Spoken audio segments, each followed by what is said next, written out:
here in my t-shirt, and which is the color of the artist. And we're, according to here, we're going live. And today we're going to be talking about the artist component. And first thing I have to do is get screen share going and load up the, here we go, load up the PDF. And there it is. Let's see if this comes up. Start screen share, there we go. And it's, is it running on it? I'm just checking, yes. Okay, we should getting the present to everyone, yes. And why isn't it coming up?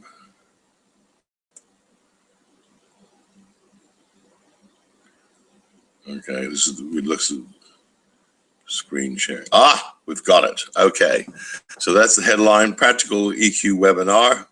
The artist, 10th of February, Chris Golis, and that's my website. And you can see a picture of me, but you can't see the other one. So let's get going. Right, first thing we do is your screen sharing, presenting to everyone. Yes. Okay, happy about that. Why is it? Okay, webinar agenda. Right, today we're going to talk about the artist component, the artist characteristic, go through top dog and colors, and social skills, objections, and gaining commitment, personality dissonance and the artist, and then artist combinations, the NA, normal artist, the hustler artist, the mover artist, the double checker artist, the artist politician, and then the artist engineer.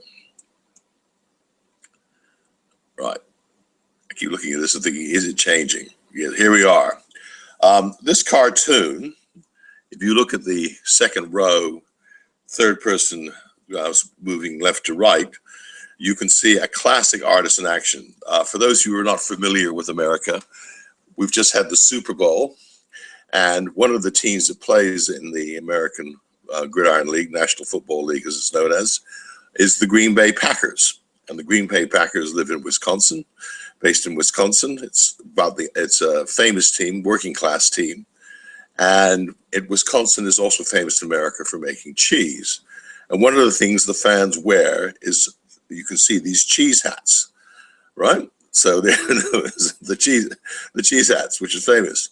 And what you have in this picture is someone who's tapped right into an artist component.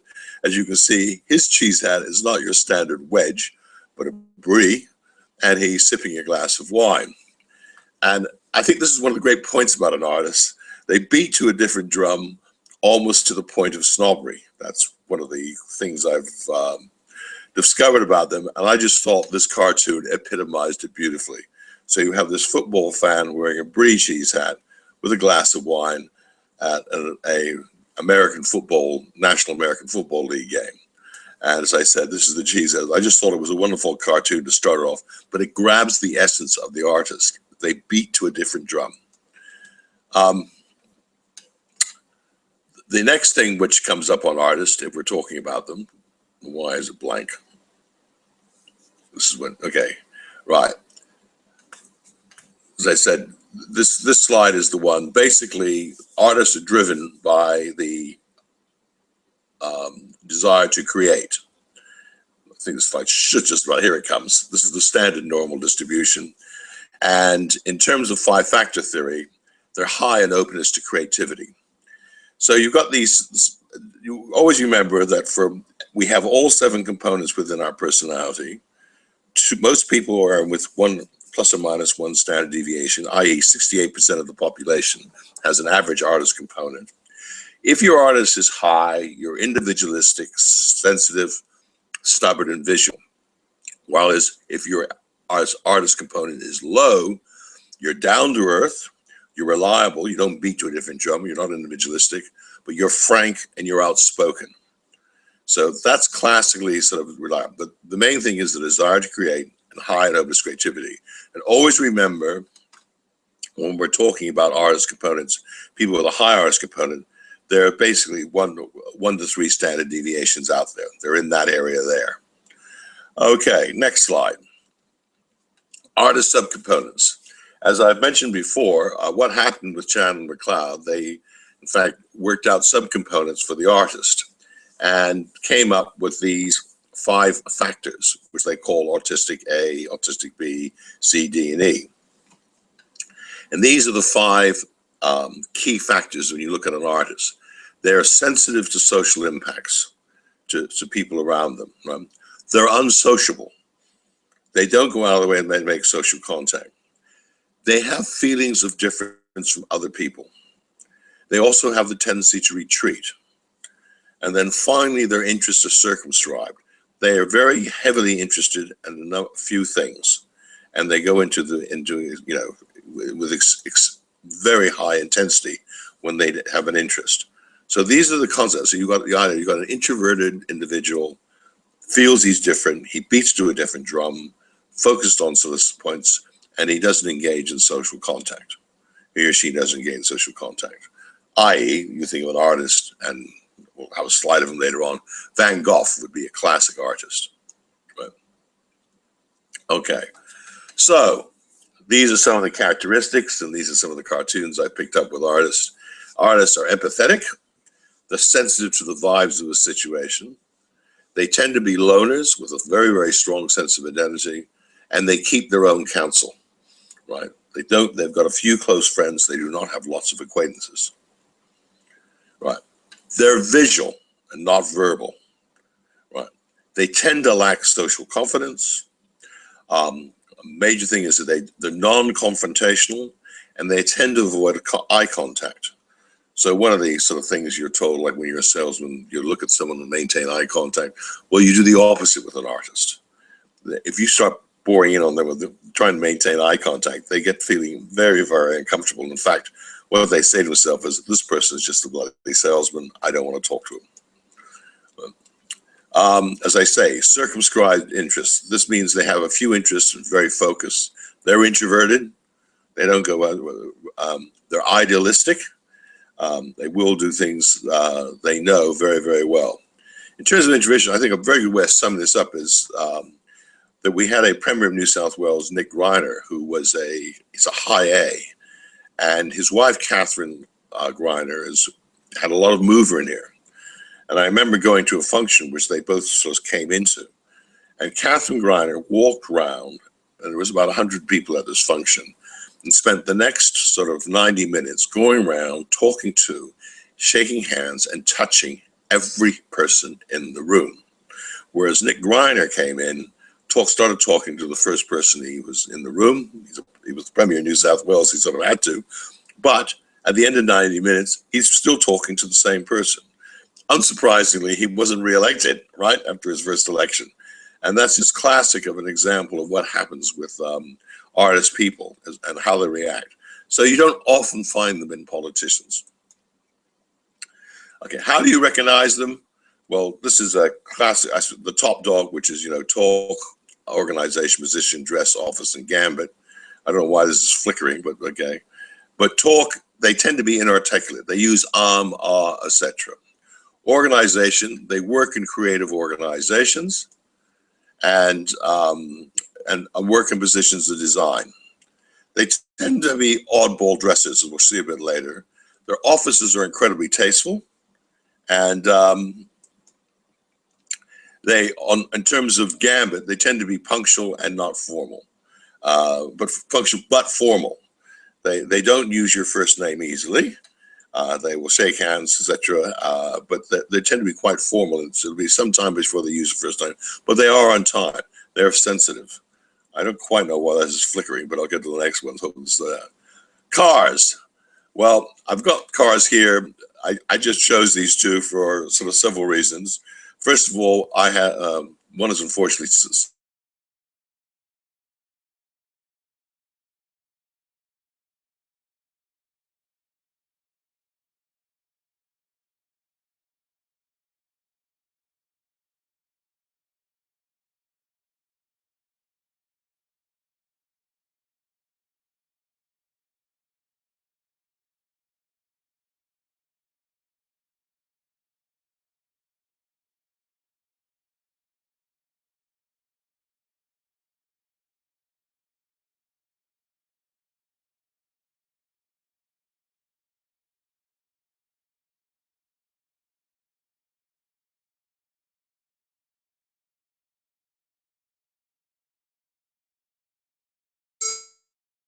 Here it goes. Guys, come back. Okay.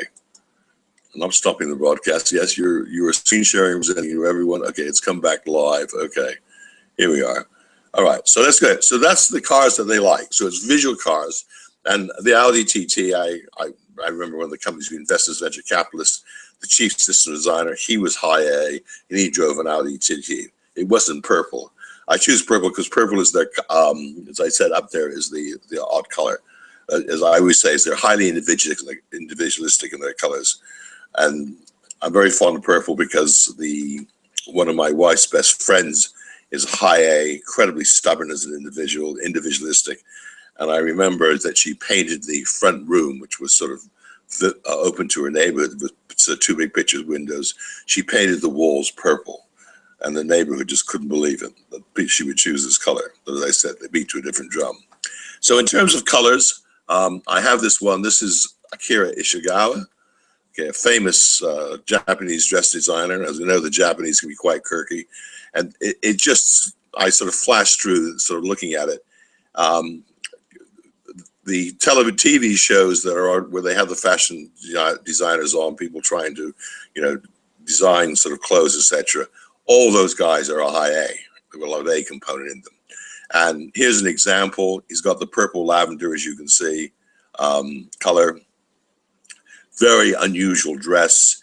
He's got a white t-shirt on instead of the standard black, but it's got a fish design on it. And you can see he's got the beard. That's his slightly grinning, slightly disheveled look. As I said, they beat to a different drum, but they have an incredible visual sense. And this is a classic example that they have. And you can see he's got the lavender there, sort of very, very deep blue, purple, blue top, and then the mottled color. Very individualistic dress sense. As I say, to get along with an artist, as I recognize, there are some of the secrets. And I've got a picture of Penelope Cruz. There was a nice article in the Sydney Morning Herald Color magazine, and they sort of mentioned the reporter, and they meet lots of reporters, meet lots of people. And this reporter made the following comments about Penelope Cruz. First of all, she arrives alone without an entourage. Most actors have an entourage. There was a TV series about it. And I remember when my first daughter was getting married, we were in the car, we're going with the roller to the wedding, late as usual. And I said to the driver, who you driven, who's famous? And he said, well, I drove Nicole Kidman to the wedding with Tom Cruise. Well, my two daughters, of course, were in like a flash. What's she like? What's she like? And he said, well, I can't tell you. And I said, well, you can tell them one thing about her, or what surprised you. And he said, well, what I couldn't believe was how many hangers-on there were around her. He said the entourage around Nicole Kidman was huge. Now, this reporter be familiar, and as he's saying, she arrives alone without an entourage. Her English is surprisingly hesitant. It surprises him. Photography, again, visually a private passion. And then Almodovar, who's the famous Spanish director, who's got the best work out of her. I mean, she is a great actress, Penelope Cruz. There's no doubt about it. I mean, she's been fantastic in the Woody Allen films. Penelope is very reserved. So these are this reserved, loner, visual, inarticulate. Now, what's your secret when you're dealing with artists? Well, lots of visuals, right? Lots of pictures, lots of graphs. Use visual words like look and see. Meet one-on-one. They do not like meeting in a group, okay? Remember, if you're trying to convince them about something, it's going to be a long, slow sale. It's going to take a number of meetings. Another thing is to use the word imagine. They have very, very good imagines. So imagine this, imagine that. Next, you need to have sincerity and sensitivity.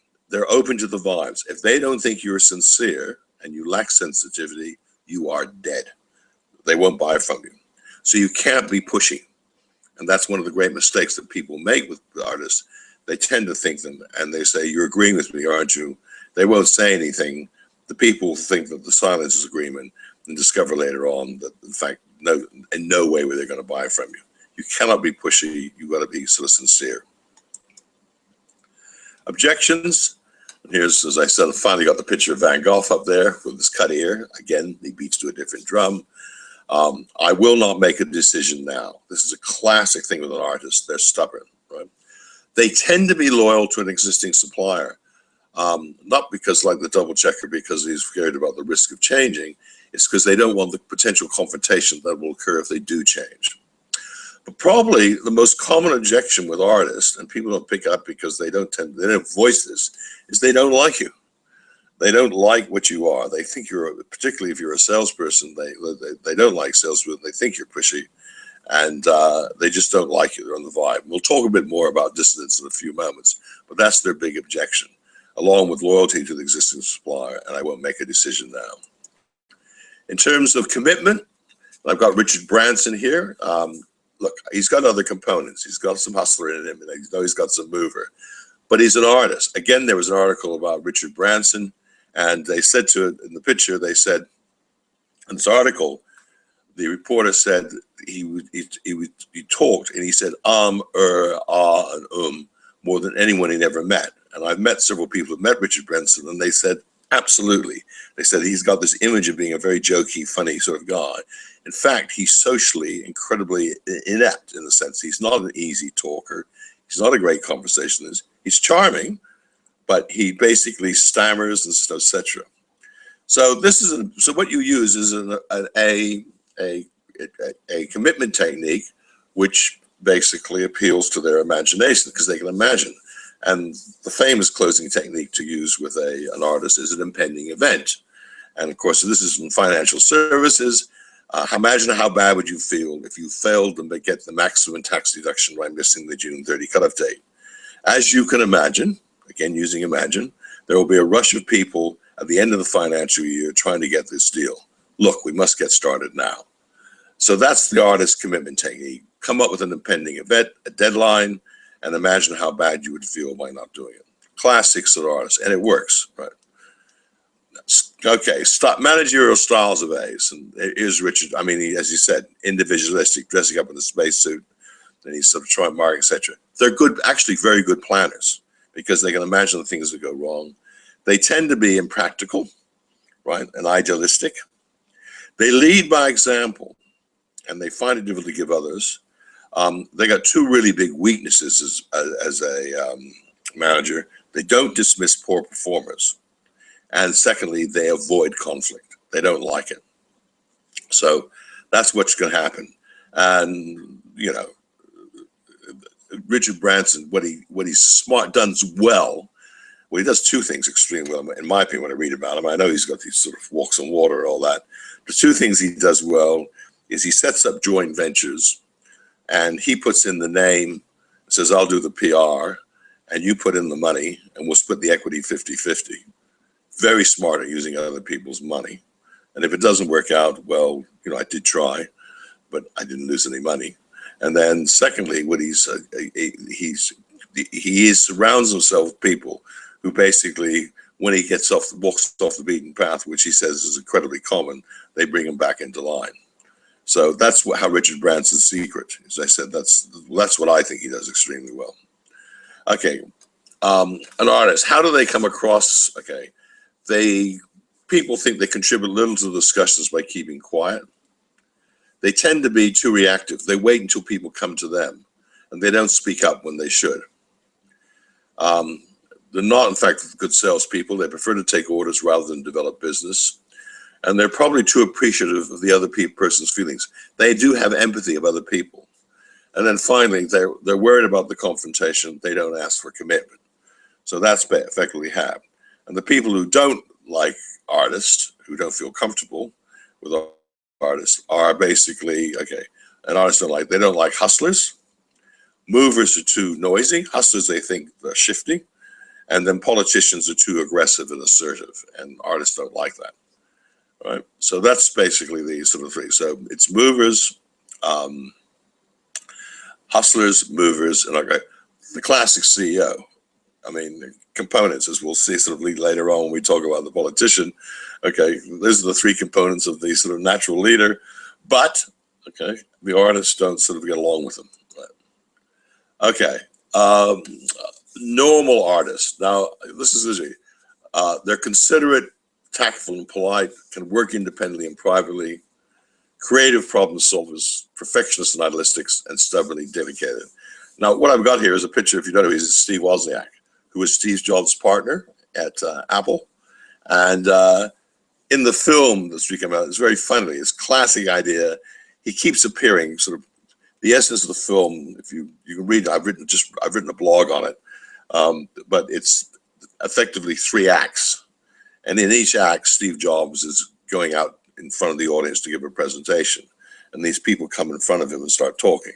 And Wozniak appears 3 times, each of the 3 acts, and each time says the same thing: "Will you please praise the people who developed the Apple, not the Apple Mac, but the first Apple computer, of course, which was making their money." And it was his stubbornness that repeatedly coming out.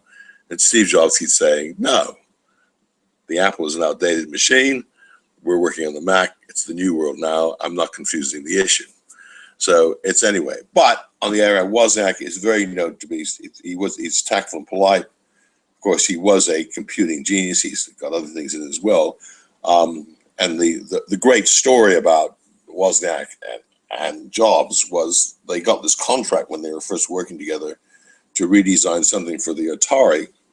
And basically, Norm Bushell, who was the CEO, said to Jobs, who's the salesman, "Look, design this thing, get it to 50 chips, and I'll pay you $10,000. Every chip you do less than 50, I'll give you an extra 5,000 as a bonus." So anyway, Jobs drove Wozniak, and Wozniak came up with a design that did it with 35 chips. So there was a $35,000 bonus. The book, the main one by Isaacson, was being written on Steve Jobs. He discovered this story, and what Jobs had done is given $5,000 to Wozniak and $5,000 of himself. Then he kept the $35,000 bonus.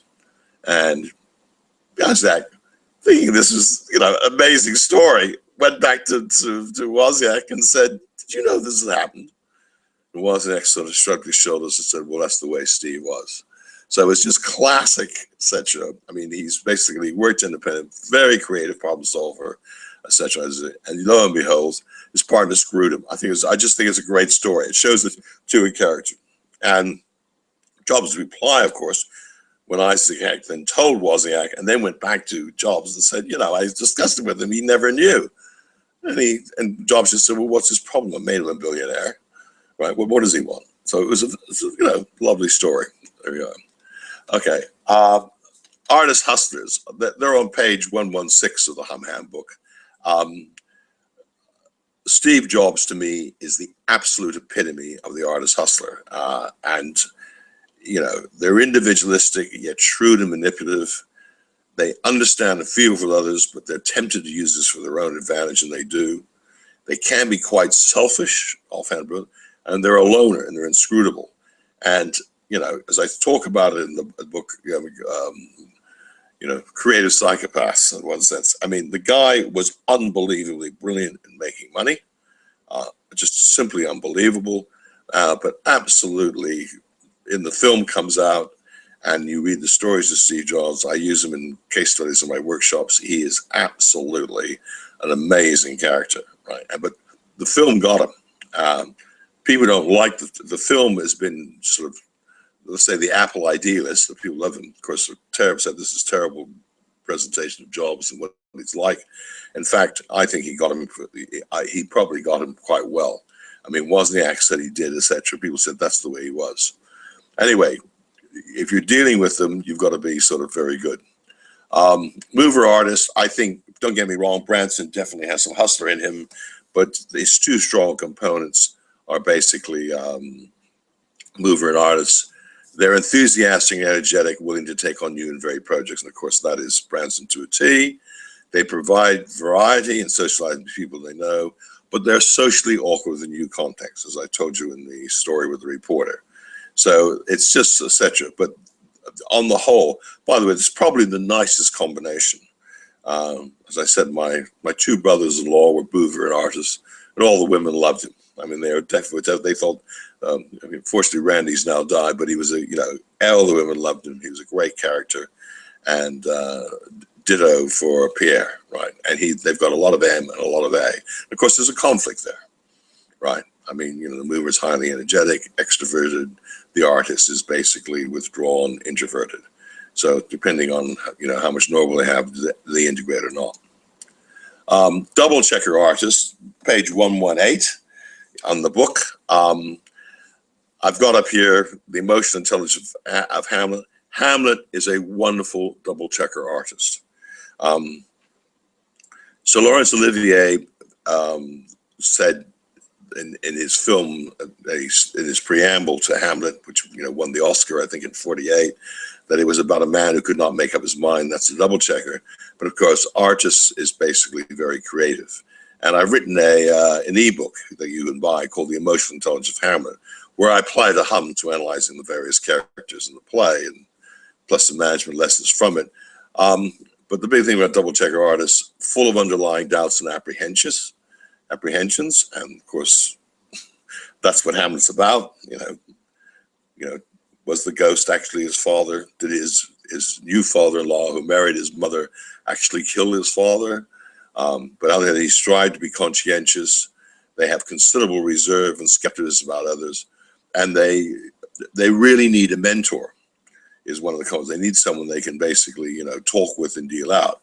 And of course, that was Hamlet's tragedy, that he basically lost his father, who was a mentor to him, and then partially got one with Horatio in the film, in the play, but to be honest, never really did it. And the play is about it, and of course, the language is fantastic, you know, etc.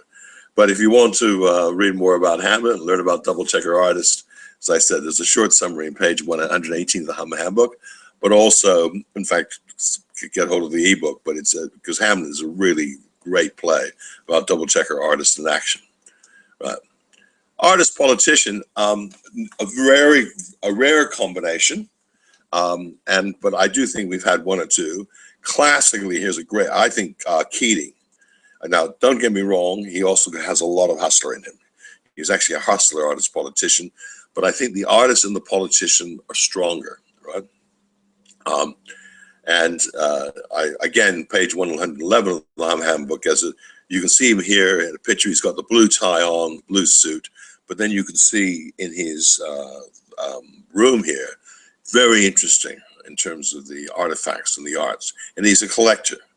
And Keating basically would commit himself wholeheartedly to an ideal or cause, and he did that with the financial reform. I mean, he was no doubt an independent person with strong opinions, worked with considerable determination in the face of opposition. I mean, his biggest opposition to the economic changes he was trying to face came from the Labour Party within it.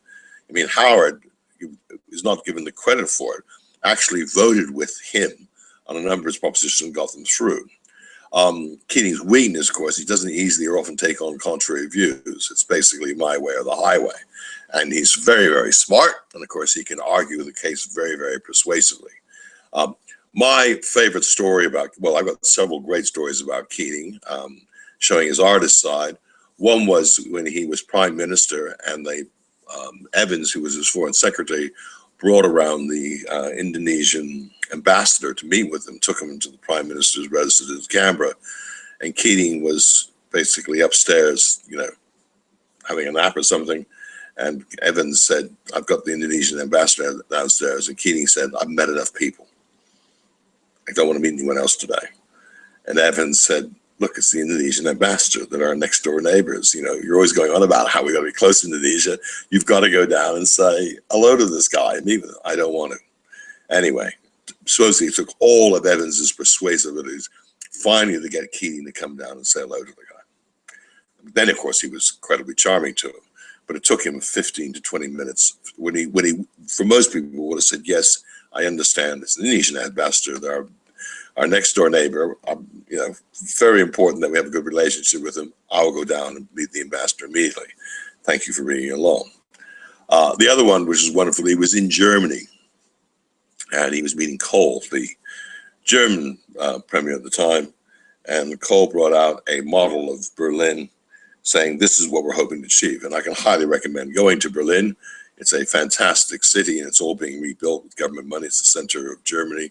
Well, and Keating looks at the design and immediately starts criticizing it, saying, "No, you shouldn't have that there. You should have that there and this here."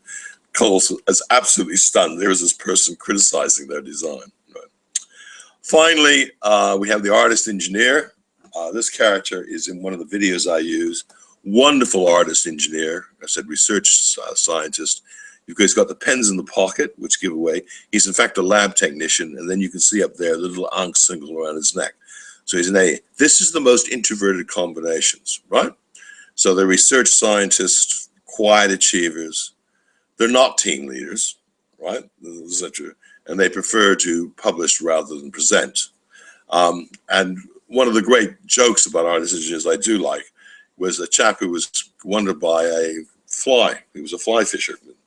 So he went into this fishing tackle shop, and the fly fisherman said, you know, I'd like to have your best-selling fly. So this guy brings out this beautiful big fly, which is colored purple and green. The guy looks at it and says, you know, do the fish like this? And the salesman in the fishing shop says, well, I don't sell to fish, because he sells to fishermen. And if you think about fishing, the subtext is fishing is an incredibly introverted sport. I mean, if you think about it, you're sitting there doing the cast, doing it on your own, right? And the classic fishermen are going to be artist engineers. That's what they're going to be. It's a classic introvert. And of course, their two colors are purple, as we talked about today, and green. So there's a nice subtext there. Right. So let me finish up by going to the last slide. Summary. Artists are driven by the desire to create. That's the big thing. They're creative, right? And they're open to creativity. They're individualistic. They beat to a different drum. Okay. They tend to be sensitive people, and they are inquisitive, right? But on the other hand, they're inarticulate. They don't talk well. They're not verbal. They tend to come across as aloof and reserved unless they've got some mover in them. They're very, very stubborn and single-minded. And if you're going to try and convince them of something, it does take time. One of the secrets is to appeal to their good visual imaginations. Well, that finishes it. So, oops, this is interesting. What's happening here? Screen share. Every day it's something new. Okay. All right. There we are. I'm just knocking that out. Coming back. So, as you see, today is my artist day. I'm wearing a purple t-shirt. I'll finish now. The next webinar will be held in March, and it will be on the politician, etc. Until then, I'd like to wish you well. As I said, there's some good, interesting blogs about artists in my, if you go to my website, emotionalintelligence.com, go to blogs, you'll see the list there. I've blogged about jobs about 4 times, the colors of artists, etc. And I'll finish there. So most of you keep well till the next time we run our next webinar, which will be sometime in the 3rd or 4th week of March, because I'm off to a country full of a lot of A's, which is India, and I'll be leaving in about 2 weeks' time. So goodbye, everybody, and hope you sort of enjoy this webcast.